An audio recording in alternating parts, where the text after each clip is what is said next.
I really did lose $25 for selling on Depop for my first time. Like, how do you do that? Can I get an amen for broke college student realness? Cause your boy out here is struggling. If you like to learn how to sell on Depop the right way, especially if you're a beginner, then keep on watching.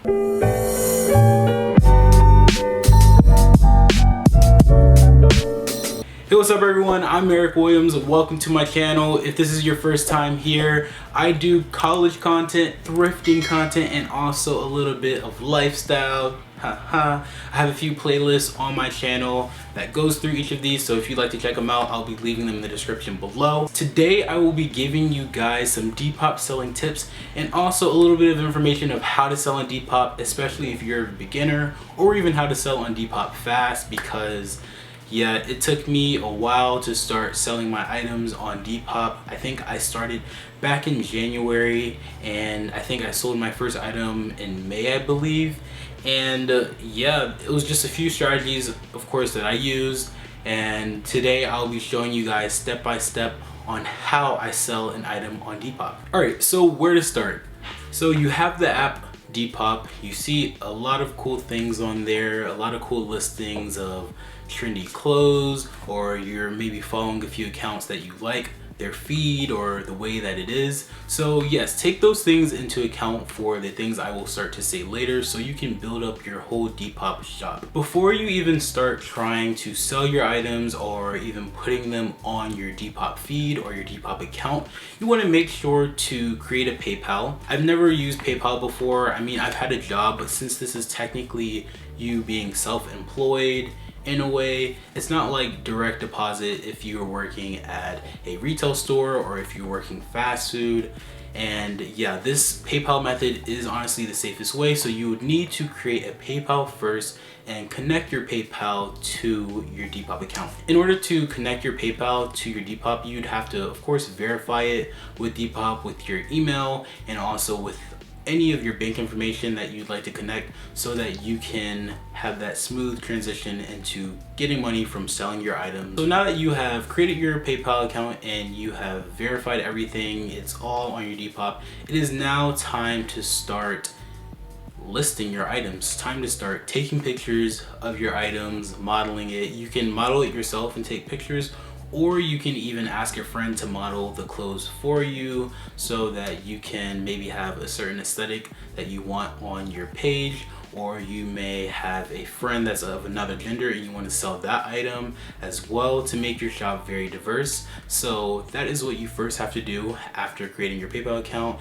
and making sure that your whole account is nice, such as your bio, your profile picture, and just the information you have in there. With taking these pictures for your Depop feed, you want to make sure that you have an aesthetic, very high contrasted pictures that you're posting on there. You can also decide to not model with the items, or just, you know, leave them by themselves. Like, for example, if you were wanting to sell shoes, you don't have to necessarily wear the shoes. Or if you were selling jewelry, you can just flat lay it either outside or maybe having a nice design underneath the items that you're trying to sell, which is honestly totally up to you and how you would want to go about setting up your shop. So yeah, that's just a few things to consider when you are thinking about taking pictures for your Depop account, and so that you make sure that your pictures on your Depop feed are appealing so that people can buy the item as much as possible. All right, so now moving on to how to sell your item after you've taken your pictures. We're gonna go into the Depop app right here on my phone. See here, you can see the few items that I sold and also the items that I lost money to, not due to the buyer's fault, but due to my fault as being a first timer on Depop. But yeah, we've passed that. We all make mistakes. I'm gonna move on to the camera icon that is at the bottom of the screen within the app, and you're gonna see on the top is the selling, and you have a few areas to add pictures. So I just took a few pictures on my phone for this little demo and tutorial of how to sell on Depop if you guys were unsure or didn't know how to do it in the best way. Depop also suggests you to add 4 pictures or even a video within your posting so that it is seen even more by people, or people may like it better if they get a better detail of what the item you're selling is. And you can also do this within the description by saying the brand, condition, size, color, and style of the item that you would like to sell. All right, and then we're gonna move on to the category. Of course, menswear and tops. That is the item that I'd like to sell. You can put a subcategory. I don't really see anything about graphics or like, it's just a normal casual shirt, so I'll just put that, I guess. And brand, you can also put the brand of it, which helps people narrow down their search when they're looking for the item. So I'm just gonna put Calvin Klein. And of course, it's just one item. And I believe the size is a medium or the large. Just make sure to double check that when you are filling out this posting, because you don't want your buyer to get this in the mail and be like, hey, I ordered a small, but you gave me an extra large. Like, what? So yeah, you want to be very descriptive for the delivery. This is important, you guys. Please, if you are a beginner or a first time selling on Depop, please ship with Depop, because they do USPS. It's very simple. It may be a little bit pricier of the way that you can ship with them, but the shipping label is free. You don't have to worry about paying for that yourself. Like, I had to learn that mistake. That's a good portion of the money that I did lose later on, which is okay. We've passed that. You ship with Depop, you need to select your address, put the size of the package. You probably would want to do like maybe like a small if it is like a top, or if it's like a heavier t-shirt, you can do a medium. So make sure to do that. And then also there's a section of who pays for the shipping. So it can either be you or the buyer who wants to pay for the shipping.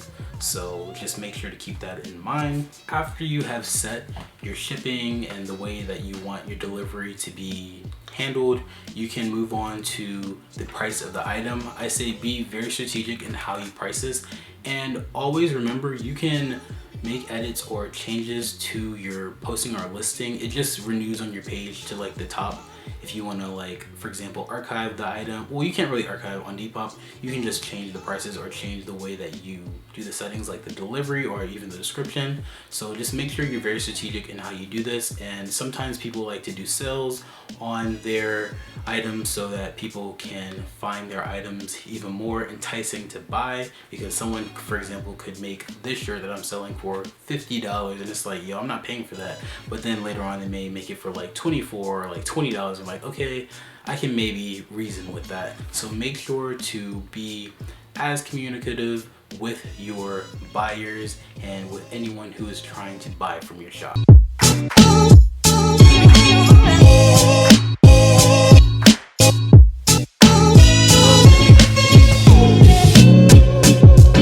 Alright, so once your item has been sold on Depop, the receipt in your email has came, the purchase confirmation has came, and you see the exact total that has been put into your PayPal account, you need to first make sure that that entire amount is put in your PayPal account. After checking and seeing that it's in your PayPal account, what Depop is going to do is, of course, put on fees. So there's going to be some selling fees from Depop, and also maybe some taxes that they're going to take out from like a certain percentage. I think it's only like a few cents, or even it can go up to $1 and some change. And you want to just make sure that everything checks out, because if you have a problem, you want to make sure to let Depop know. And also, if you did not decide to shop with Depop, there may be an additional charge on your PayPal account. So make sure that you're posting all the information that lines up with the exact information that was deducted or even included or added into your PayPal account. But after seeing that your money is in your PayPal account, make sure to thank the customer, the buyer, for basically taking the time out of the day, checking out your cool post and purchasing the item. You want to leave some feedback, and then of course you want to stay in communication with them to let them know when they will receive their package as well. Now moving on to packaging. Before you ship the item out, you want to make sure to stand by and look at your emails, because Depop is going to give you a detailed instruction list of how you should go about, of course, packaging your item. And also you have to print off the item or items that you are selling to the customer so it matches up to the item that they bought, just for clarification and just for making sure everything was correct on everyone's end. And you cut that off and you need to put it inside the package or even the box that you're shipping out. And after putting the slip with the item on that piece of paper that you had printed and cut out from your email that Depop sent you, you need to make sure to get the printing label. Depop will send you the printing label if, of course, you decide to ship with Depop. So they will send that to you so everything is easier. If you decide to not ship with Depop, they will send you information through your PayPal of the other person's address and how you can set out the shipping label to print. So with me, I decided to go to Walmart and I got this shipping label printer paper, and it's just a sticky paper that you can place on the outside of your package or your box so that you can ship out. With, of course, Depop, you don't have to pay with it. You can make the buyer pay for the shipping, so the shipping label will be free, or you can pay for the shipping label yourself if you're feeling either generous or you have like a certain type of promotion going on your shop. So for example, a lot of normal clothing stores may do, if you spend like $59 or more, then you can get free shipping or something like that. So if you have that type of promotion going on, you can pay for the shipping. But if you don't, or you don't want to have to consider all those other costs, you can just make the buyer pay for the shipping. That's pretty much it for the packaging and shipping the item out. You just want to make sure to stay in communication with your buyer. So for example, sharing the tracking information to the item or items so that they know where it's going. You can either let them know that, or you can just text them that information and giving them an ETA of when the item is to arrive where they live. Yeah, I think that's covered everything. So I think that's it for today's video. I want to thank you guys so much for watching. Also, if you have any more questions or concerns about maybe something I left out in this video or process, or if you want me to just reiterate something, please comment down below. I'd really like to help you guys, and if I can't answer the question, I'll make sure to find that information for you. Also, if you like this video, make sure to give it a thumbs up. I'll really appreciate it. Subscribe if you're new here. I am posting every week on my channel. I'm currently at like posting 2 to 3 videos a week. However, pray for me. All that being said, I want to thank you guys once again for watching the video, and I'm Eric Williams, and I'll see you guys in the next video. Peace.